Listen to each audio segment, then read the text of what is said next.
Hey, everybody, Merry Christmas. This is my Christmas present to you, Wheeler. This episode. Oh, it's got to be cheap. That's what it is. It's free. Yeah, it is free. You know, it's funny Merry that you say that because, Merry Christmas to you, too. It's funny that you say that because we're a couple of days out from Christmas as we're recording this, but of course it's being released on Christmas Eve.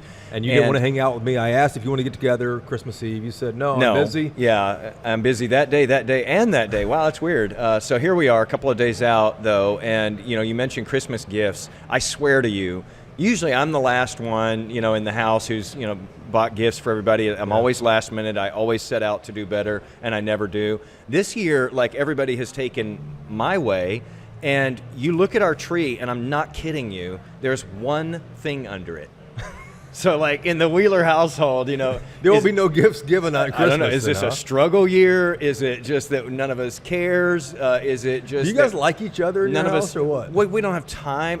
Nobody has time anymore. Or maybe, people have done like I've done where you kind of bought a few things, but you're just too lazy to wrap them yet. Who's the gift for under the tree? The dog or what? It's from one of my daughters to the other. So it's not even from, either parent. Just terrible people.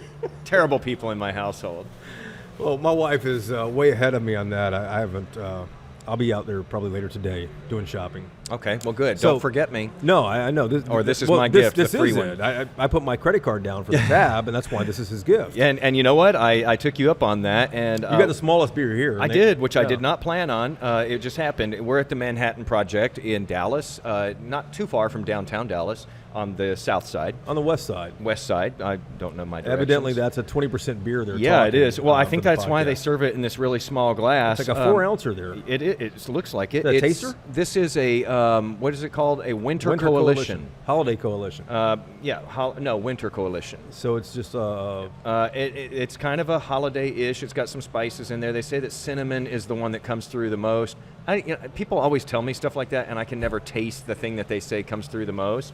It's a good beer, though. It's not sweet. It's got kind of a little bit of a sour aftertaste. It's good. It's good. That's why you haven't had any. It's like warm now. It's been here for an hour. I like to sip it. Yeah. I like to sip. You're sipping, all right. You're swigging today. What are you having? This is the Necessary Evil. Manhattan Project is one of my favorite places. This is in West Dallas, it's a good place. Right next to the main post office, Sylvan and I-30, just across the Calatrava bridges. And it's a fun place. It's kind of in the warehouse district over here. Yeah. But it's really like a cool little find if you can find it. And it's kind of a coffee shop as well. It opens at 7 a.m. How many breweries, open at... No, we got here at 7:30, of course, but it was open a half hour ago before we even got here. And you can have beer or coffee at 7 in the morning. And people show up and actually do that.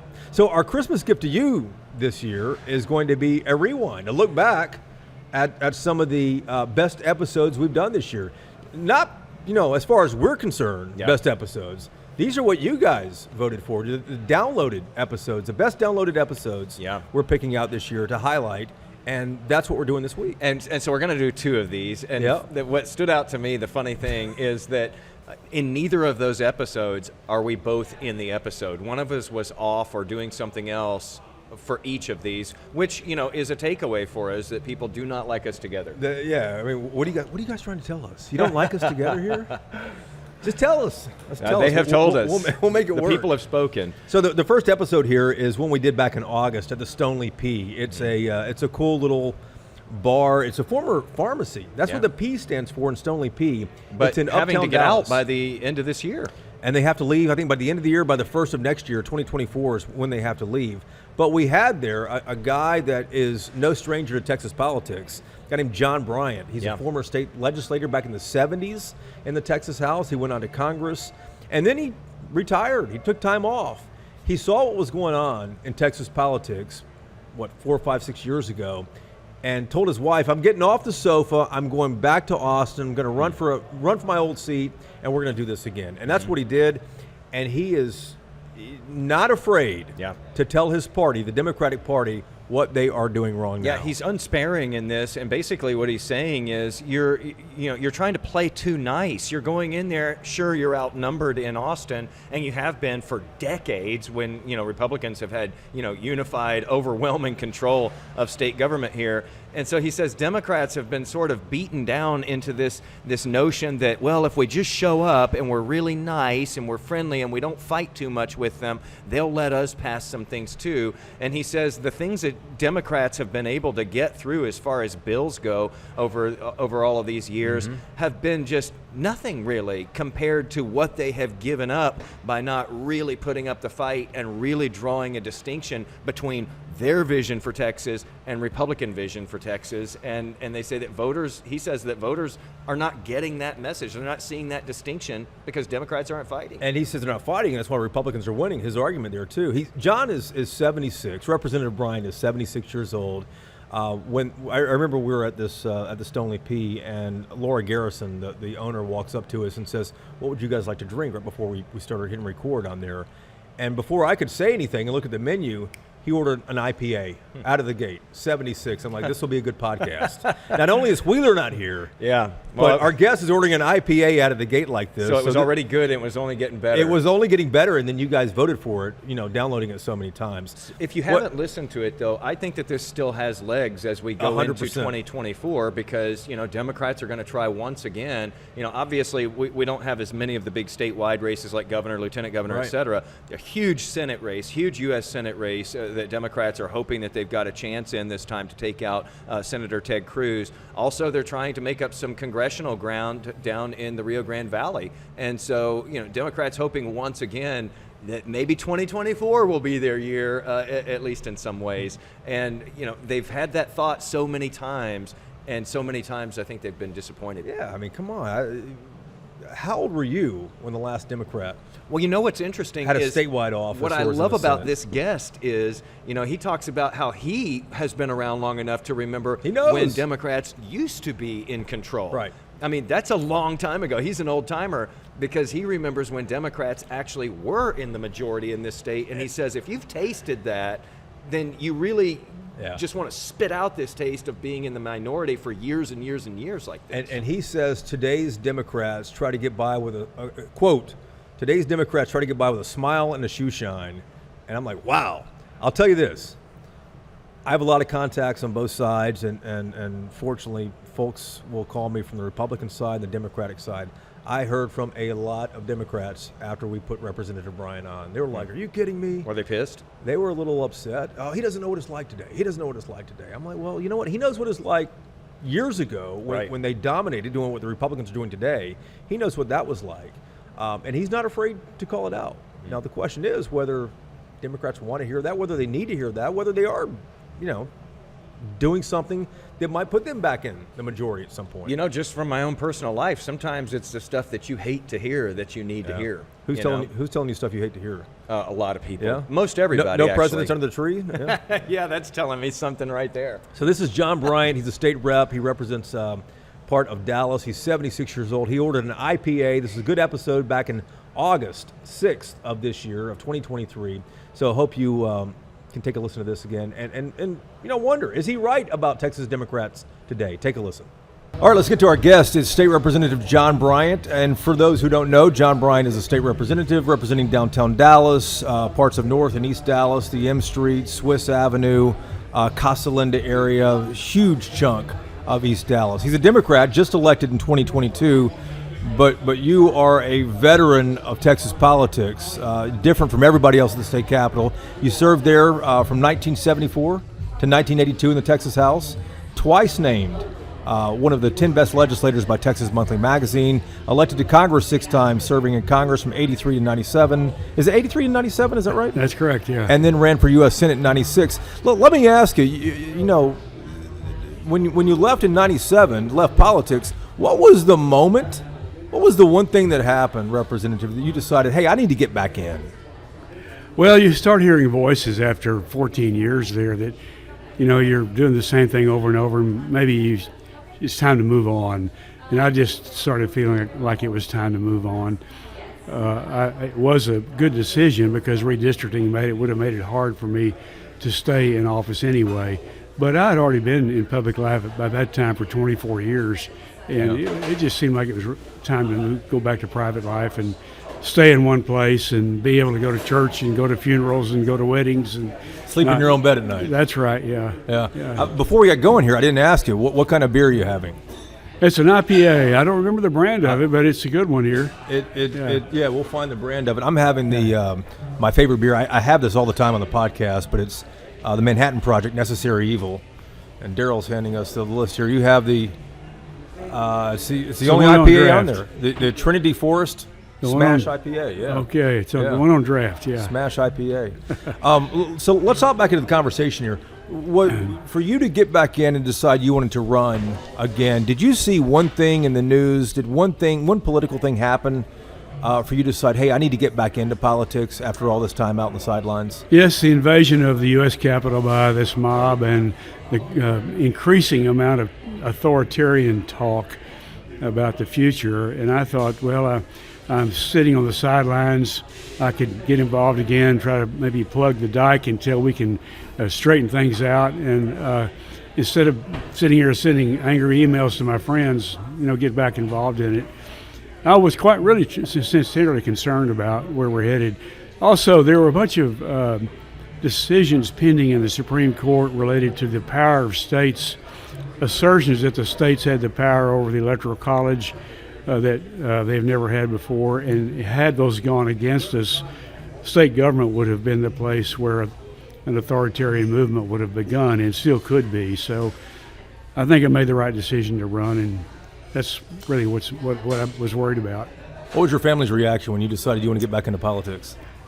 Pretty surprised. My wife was wondering, what are you thinking? You've already done this, But remember, the state's quite different now. When I was in the legislature before, we had 15 million people. Now we have 30 million people.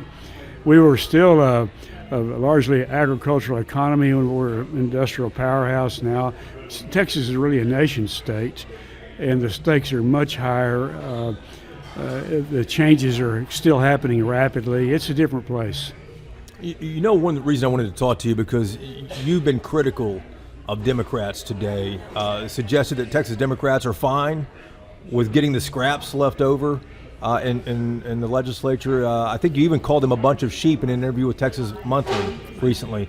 Are those correct quotes that I'm reading? Well, I was talking about the state Senate when I called them sheep because of the fact that they follow along obsequiously without ever fighting back. But I am a Democrat, of course, and I'm a deeply committed Democrat. But our Democrats have been in the minority in the legislature for 20 years, and the governorship has been in the hands of the Republicans for almost 30 years. So being in the minority for that length of time, I think they have developed a lot of bad habits, which are try to go along to get along, try to get by with a smile and a shoe shine, hoping their personalities can keep them below the radar screen and maybe pass a bill here or pass a bill there. But the combination of all these bills that they pass that way don't amount to anything as bad as the way in which we lose on the major issues, the appropriations bill in which governs how we spend the money, the tax bill which governs how we tax people, and most importantly, public education.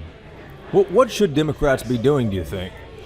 I think they should be speaking out, saying no, being willing to incur the displeasure of the Republican leadership, including the Speaker or the Lieutenant Governor in the Senate, and let the public see the difference between what Democrats are arguing for and what Republicans are doing while they have power. And are these Democratic incumbents afraid of those leadership positions, do you think?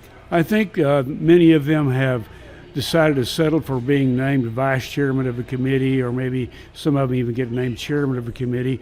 But it doesn't matter if you're a chairman if you don't have a majority of like-thinking people on the committee to help you pass legislation.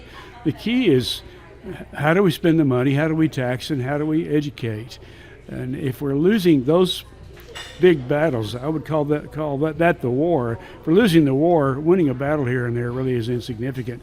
But you ask about their motives, I think it's not so much fear as it is a decision that, well, we're in the minority, I'll just try to get by passing a bill here or a bill there, and I won't make a big ruckus. The result of that is permanent minority status. But a lot of these Democrats are in safe seats. Why not? ruffle some feathers. That's my question. When the Republicans gerrymandered the state in the last redistricting in 2021, they gave themselves 86 safe seats.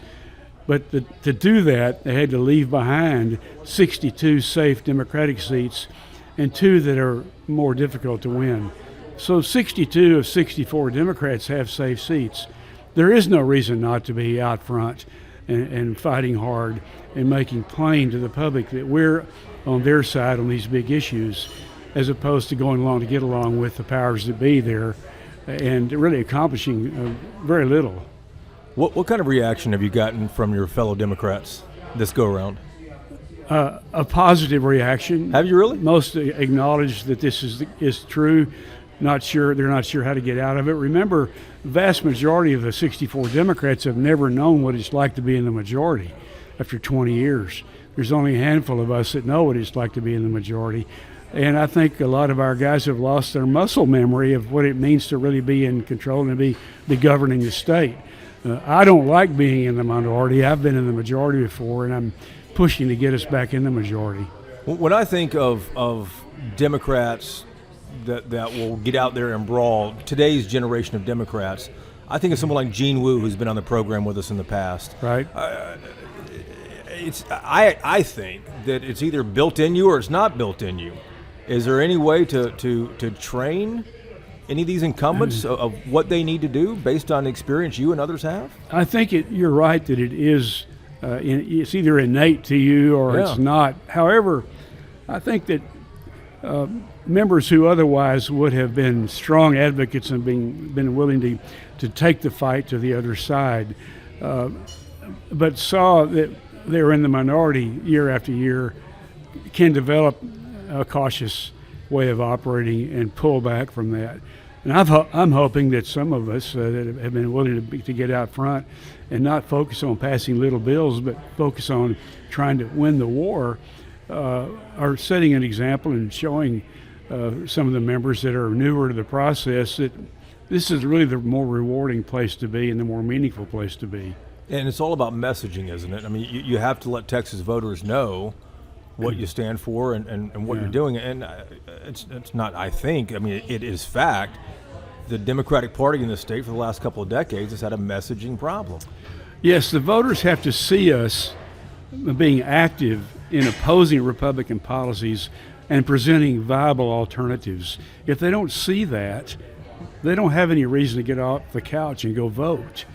Or in a long ballot like we have nowadays, once you vote for president or governor, to keep on going down the ballot until you get to state senator and state representative. If all we do is go along to get along, well, voters are not going to be motivated.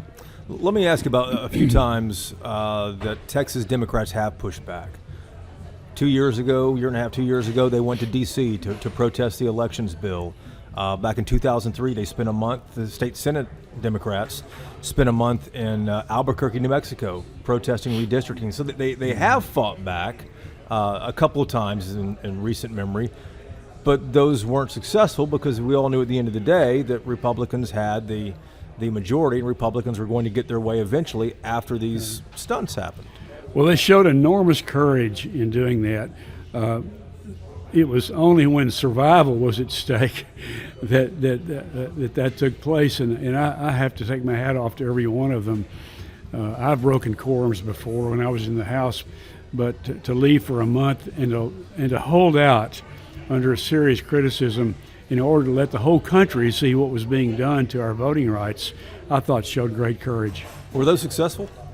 Yes, they were successful in letting the public see what's going on. And that was the critical part of it. They had to let the public see what's happening. Ultimately, the Republicans, who have a majority, were going to pass the bill, and they did pass the bills, but not without having it in the spotlight. Well, why haven't Democrats capitalized on things like that, on redistricting, on gerrymandering, on changing the election law, on no relief for renters, which we'll talk about in a moment? Why haven't Democrats really capitalized on that? Put that into a message, taking it across the state. Well, when the gerrymandering was going on, of course, Democrats are hanging around hoping they won't be cut out. instead of fighting back on the big issue. And so 62 of them of us. I wasn't there at the time, but 62 of the seats are safe. So I think, again, it always comes back to maybe if I keep my profile low, I won't get hit by the bullets from the Republican side and get something passed. But long term, that's self-defeating. The public has to see what we're doing. And the other thing about it long term is it's not rewarding. You come to the end of your service and look back and wonder, well, what did I really do besides serve my own interest? I'm probably the only member of the House who has once had his career come to an end. After 24 years, I was finished. I came home for 24 more years in private life.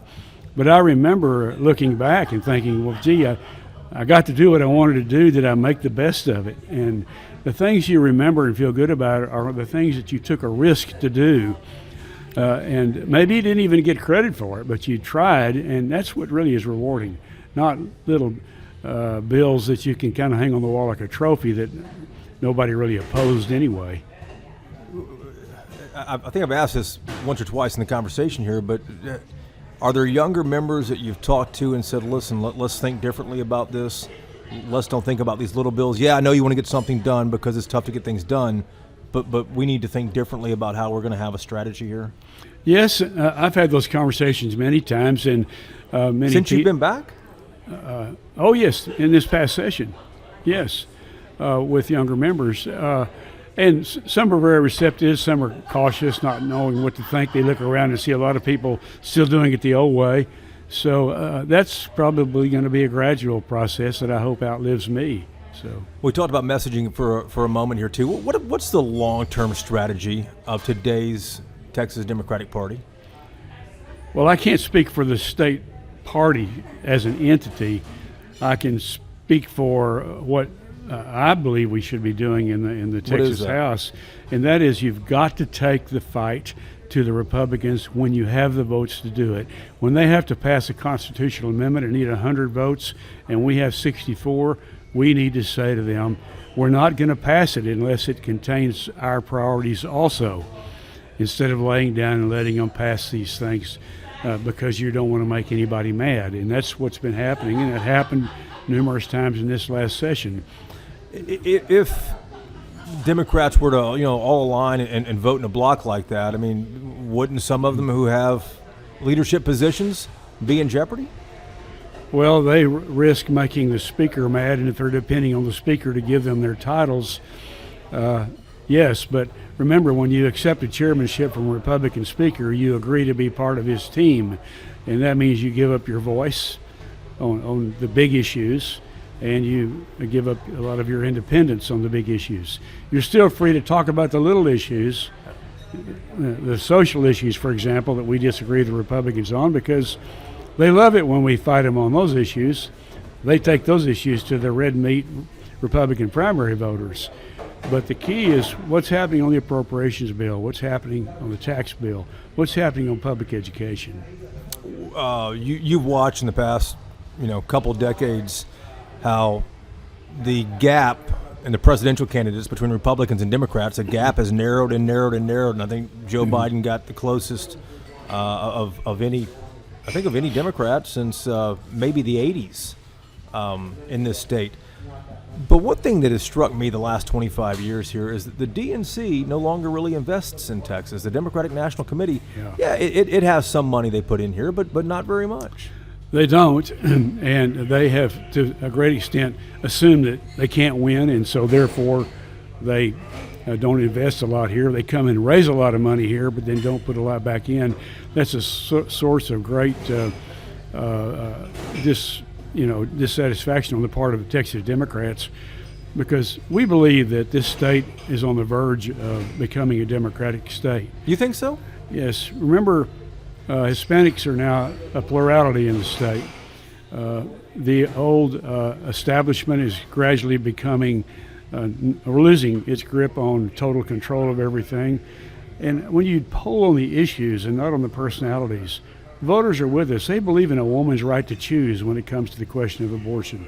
It's overwhelming the way they see that. They believe in the best possible public school system instead of one that's 44th in the nation in the state effort for financing. They believe in mental health instead of being dead last in the nation in mental health.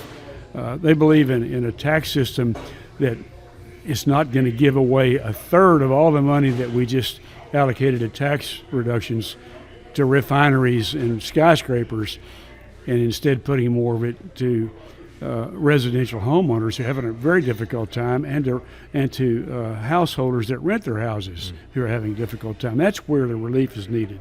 And there are millions of Texans. I think people realize how many renters there are. You and I spoke about this for an interview for Inside Texas Politics, and almost half of the total households in Dallas County, I believe, almost half are renters. 57% in More than Dallas half. County. Yeah, statewide, almost 40%. It may be a majority of actual individuals, but they were left out entirely. Now, one place that the Democrats have seemingly been non-existent is rural Texas. There just doesn't seem to be a message that resonates with rural Texans. And when election night, and when we see what lights up blue and what lights up red, it looks like this is a solid red state, except for a handful of counties in the metro areas that light up blue. What should Texas Democrats be doing to talk to rural Texans and tell them that we do stand for things that you believe in? First of all, we need to get down to the bread and butter issues. In rural Texas, a very high percentage of people have to drive 50 miles to the hospital. Every small town used to have its own hospital. That's not the case anymore.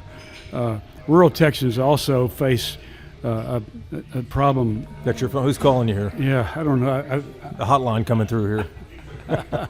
I'm tempted to pick it up and say, I told you never to call me here. He's got a phone call coming through. I'll try them again. Let me turn this off. All right. We were talking about rural Texas there, and hospitals, how hospitals have been closing in rural Texas for several years now. Yeah, and life there has become more and more difficult because of things like that. Many of the towns no longer have a grocery store. Everybody goes to Walmart for groceries.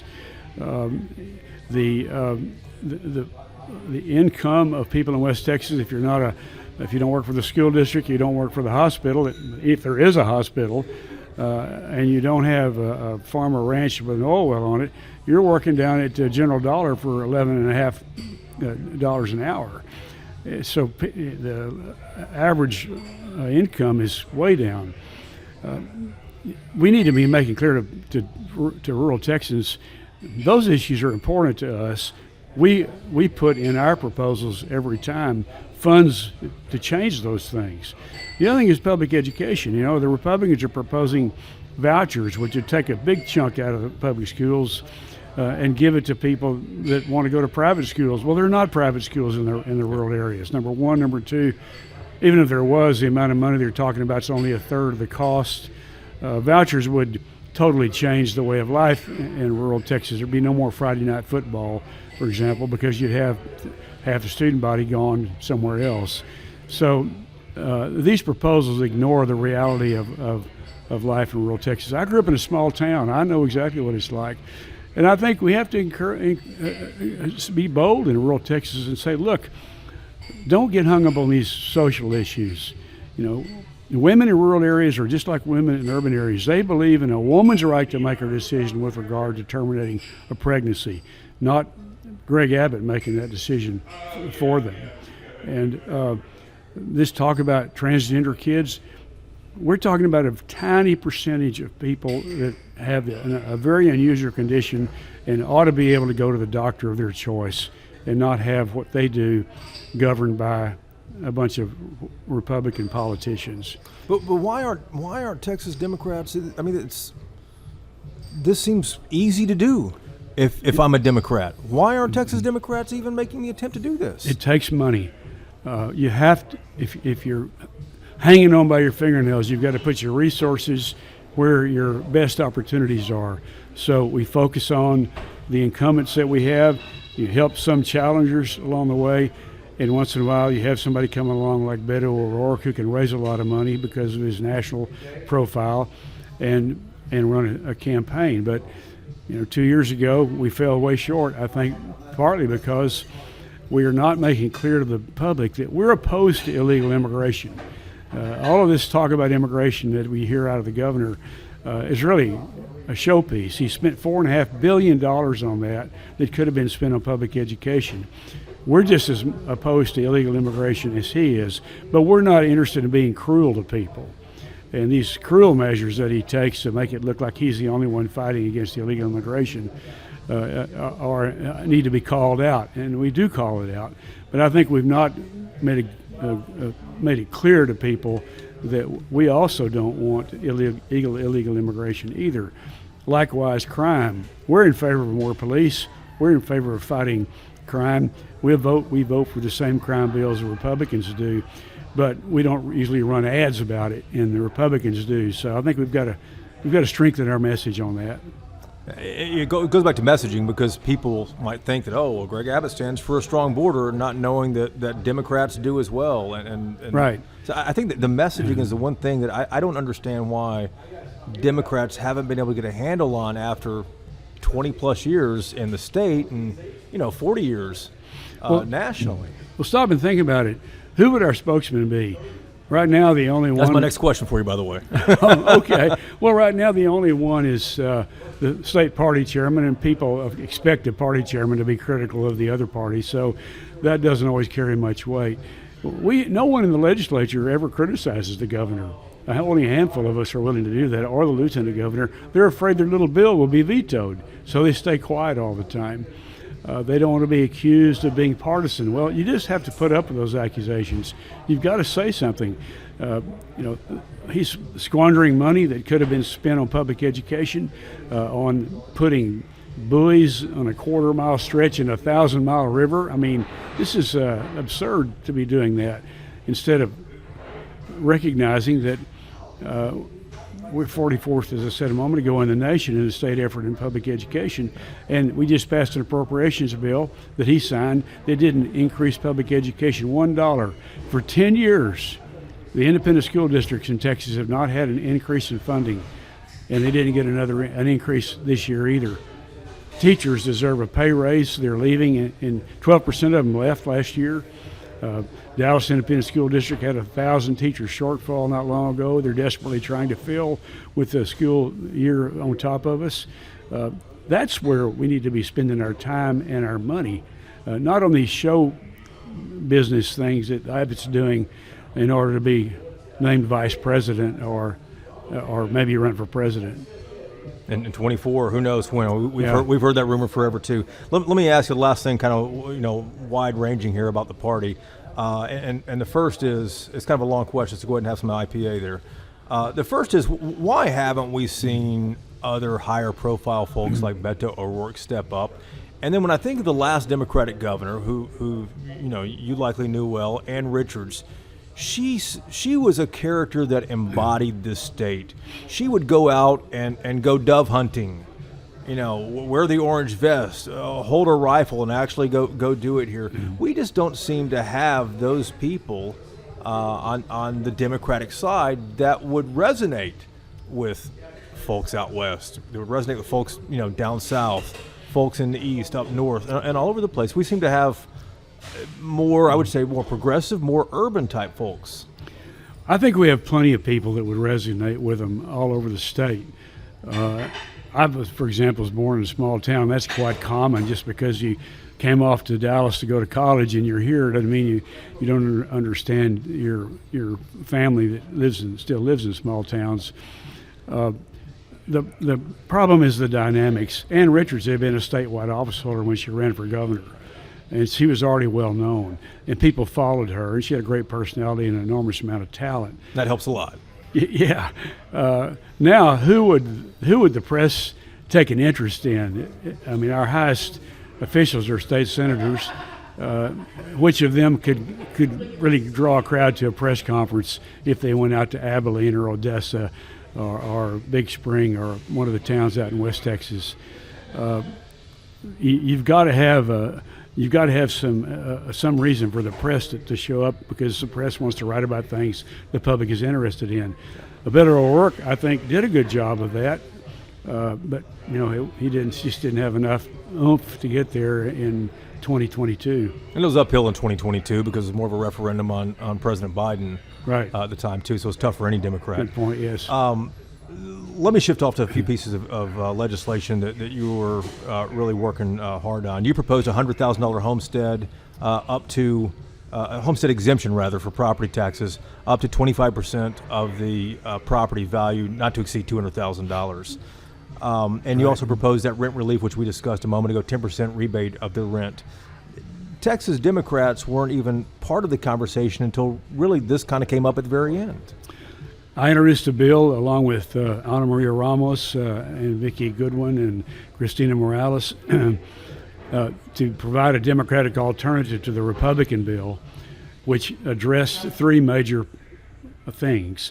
First, you can't begin to alter the way in which we finance public education without first taking care of public education. So it committed $15 billion to the public schools, which only covered inflation over the last 10 years and gave a $4,300 a year teacher pay raise. So first things first, it took care of that. Second, it doubled the amount of homeowner tax relief that the Republicans were offering instead of just a mere $100,000 exemption, which is going to disappear with the rising prices of homes. We proposed a $100,000 minimum up to 25% of the total appraised value of your home with a cap of $200,000, almost twice as much. Remember, the Republican tax relief for homeowners averages $680 a year. It's about $56 a month in a house payment. It's hardly going to be felt.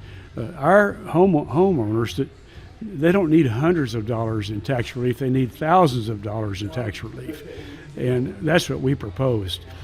Third, we said, look, almost 40% of the state's households are rental households, and they deserve to share in this tax relief as well because they pay sales taxes which have contributed to the surplus like everybody else. So we covered all three of those things, and that was the Democratic proposal. Why was it late? Why was it toward the end? Well, there are Democratic members of the Ways and Means Committee. I'm not one of them, and so waiting to see if something was going to happen and seeing that it didn't, we came forward with a well thought out proposal. And Representative, again, that goes to messaging, I think, because most people think, oh, well, Republicans are the ones for low taxes. Your bill said, I'll see your low taxes and I'll do you one better. The Republicans' plan, almost a third of what they claimed as the total of their tax relief, went to refineries, skyscrapers, oil wells, the commercial operations. The crisis was homeowners and rental households, not these big, giant, mostly out-of-state owned commercial entities, and yet they gave $3.8 billion in tax relief to those guys. We took that money and we gave it to homeowners, rental households, because that's where the need was. Let's talk about school vouchers a tad more here. 20 or so rural Republicans have joined with Democrats to oppose school vouchers. They are the ones, as you know, really kind of keeping this from happening because they're that swing vote. Right. Do you expect that this is going to eventually pass in a special session? I don't know of any Republicans that have changed their mind on this. Governor Abbott's really insistent on trying to get something passed. Well, if all of the rural Republicans stick with us, we can stop vouchers. Vouchers would be devastating for their communities, and I hope they'll stay with us. But in a special session where you've got the lieutenant governor, the governor, and the speaker all working on them, who knows? I just pray that they will stay with us. Do y'all stay in touch with Republican colleagues who oppose it? Yes, and they've shown a lot of courage. Those 20 have to stay with us on that. We passed a ban on vouchers in the appropriations bill, and then it was dropped out in conference committee. But again, we have 5.5 million school students. We have more school students than most states have people. Okay, you can't educate 5.5 million kids in a handful of private schools around the state. There's just not enough classrooms. It's an ideological extremism. It doesn't have anything to do with reality.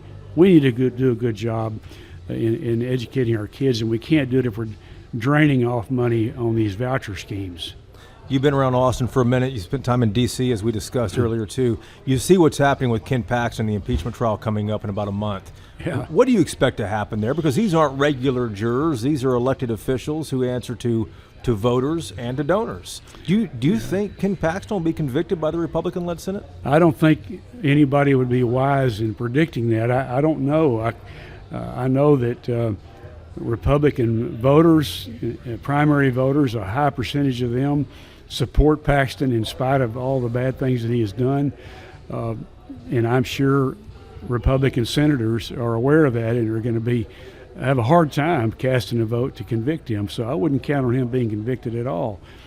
I'd point out to you again, as an example of what I view as the Republican way of operating in our state, a major political action committee that supports Paxton just gave the lieutenant governor $3 million. And he didn't see anything wrong with taking it, even though he's presiding over the trial. So that's the environment we're in right now. That's the Defend Liberty group. I think they've given him money in the past, and I don't know, but I would presume other state senators as well on the Republican side. Correct. If you were to sum up the party, I'll kind of wrap things up here with a couple last questions. If you were to sum up Texas Democrats today, how would you complete the sentence? Texas Democrats today are blank. On the verge of becoming a governing party again, if they will stand up and let the public see what they really stand for, and that they're willing to fight for the public interest. One more sentence for you to fill in. Okay. Based on my experience, Texas Democrats today need to do blank. They need to be seen fighting for the public interest in the House and the Senate, and not attempt to get by going along to get along. One thing I noticed, you're 76, is that right? Right. What's different about you as well, in addition to your confidence and your experience there on the floor, is you don't have to worry about offending anybody. You don't have to worry about a private law office or job or this, that, or the other that you might not get clients for based on what you do in Austin. That makes you different. That's true, but most members don't realize I'm no different than they are in that regard. They don't have to worry about it either. They just think they do. And I'm hoping to convince them that they don't. So. Did I read that you're studying at the Perkins School of Theology? Yes, I am. I've been a part-time student there since 2018. So for a minute here, you're a long-term student. It sounds like and I think I read that you're taking a prayer and spirituality course, pursuing a discipline in spiritual discipline. Does that help you compartmentalize politics at all? How does that help you politically in your political life with all the stress? It helps you love your adversaries and be able to put up with it when they get mad and call you names, which doesn't happen that often. But you don't seem bothered by that, though. So, well, if you have the big picture in mind, and you can put up with it. So it's a lot easier to do it when you're older than it is when you're younger and you're all full of, hormones and you want to fight everybody. But everybody can be that way, if they'll work on it. And then last thing, for 20, 25 years or so, I've always heard that Texas Democrats are just one or two elections away from winning back either a statewide seat or winning back majority in the legislature. What's realistic? Well, I think that was true when it was said, and it's still true. But we have a huge burden, and that is that Texas now is filled with these billionaires who like being on top, and for them to give $1 million to a candidate is not any kind of a sacrifice, and they do it. And they have their own think tanks, and they keep scorecards and frighten Republicans into always voting with the most right-wing positions. Don't like people like Tim Dunn, West Texas, folks like that, I presume? Yeah, I've read about all those guys, and we never had that before. I mean, we never had people that could give the governor $1 million in a campaign, or give the lieutenant governor the other day $3 million. That's a hard thing to overcome, and when they miseducate the public saying bad things about our candidates, it's hard to overcome that if you're not well financed as well. So we have to overcome that, but mostly we got 6 months of a legislative session, 5 months, but typically there's special sessions as well, for the public to see us fighting for the public interest. And if they see us doing that, that'll be a lasting memory. We can't get there by going along to get along. We will be watching to see what happens. It's fascinating to talk to you, especially someone with your experience, too. So thank you. Cheers to you, Representative. Thanks for having me here. Thanks for coming out. Appreciate you being on Yall-itics. Thank you. My pleasure.